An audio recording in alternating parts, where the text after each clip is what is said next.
Meron yatang open uli sa mga magtatanong dito para medyo may exercise. Meron po. Ito po ay galing ng ng taga Malabon. Si Brad Willie po. Sigurado sa loob yan, mga RDC.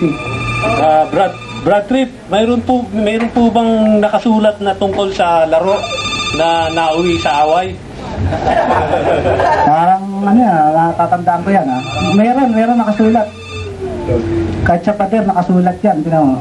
Basahin mo, Brad, yung sa sa aklat ni Laura Bronigan. Ayun, Laura ito. Bronigan. Come on everybody, I say now, let's play a game. Ayun. Nagkakaya. Come on, let's play a game. Isa na lang game.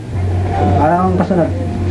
And then I say the name again with an F. Very plain. Ayun. Siguro, napikon, hindi nakakasunod yung mga Kaya sinabi niya, I say the name again. Yung F, very plain. Yun yung F word. Yung F word. Opo. Ano yung F word, di ba? Four letter. Yun na yun. Napikon. Tapos, anong kasunod? Then a P. Pi.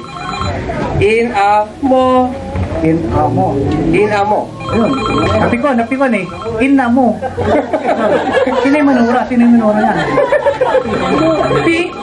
Pipay. Pi. Yung minura niya si Pipay. In na mo. Ayun. Alien! Buhay pa ba yan? Tapos na yata yung party sa kabila. Next na, ito.